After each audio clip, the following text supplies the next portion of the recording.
why is Lebanon the site for the LEAP project, given some of the costs that you mentioned to create like a reservoir there locally that doesn't require this massive pipeline? Could you answer that? Well, I guess the best answer is Lebanon's a really great city and everyone wants to move there. So from 7 potential locations, really only 2 were considered feasible.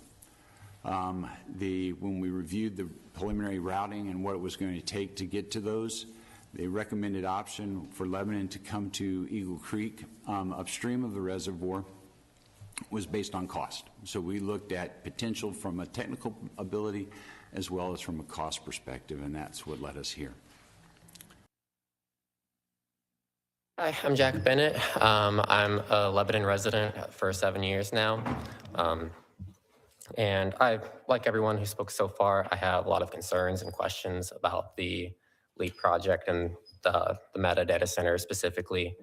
One question I do have specifically is if it's been approved so far and construction is starting to begin, why is that when there's not been an anti-degradation study that's been fully published and approved yet?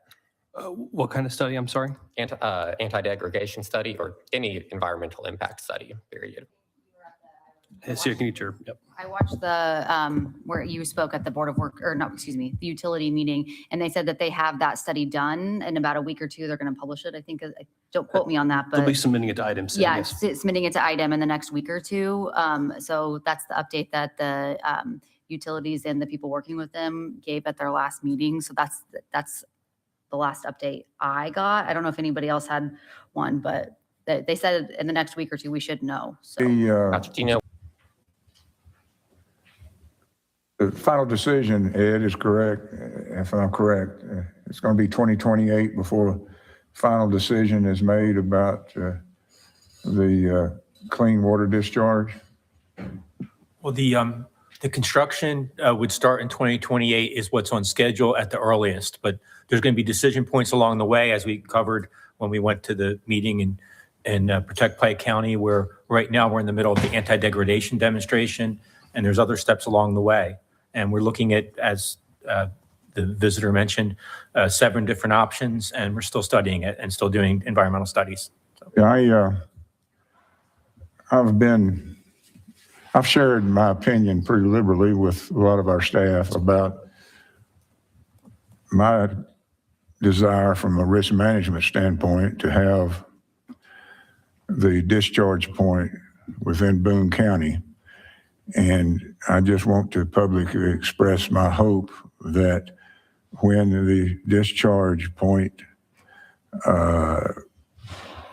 selection is finally made, that it will be within Boone County.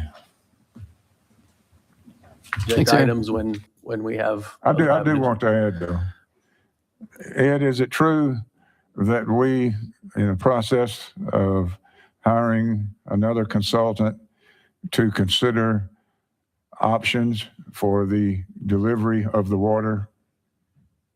Yes, sir.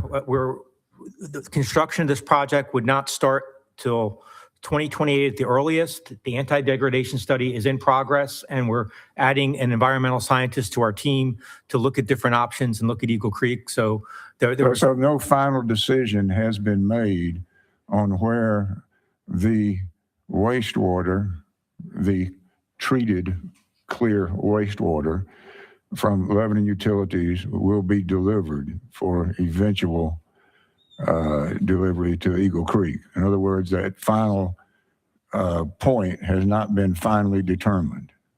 It has not been finally determined. I have a representative from Westler here who can speak to that more directly. If Kate, is that Katie back there?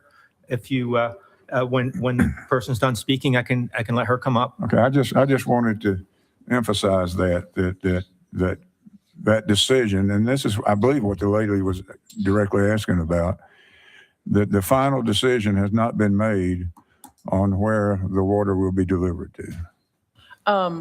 So I'm hearing a lot of different things here, but as far as the people and the kids and the rowing, by us putting more water back in, wastewater back in, is that going to make it worse for them, or is it going to be any different? I need to hear this. I think it's going to make it better for them. And I should tell you, it's going to make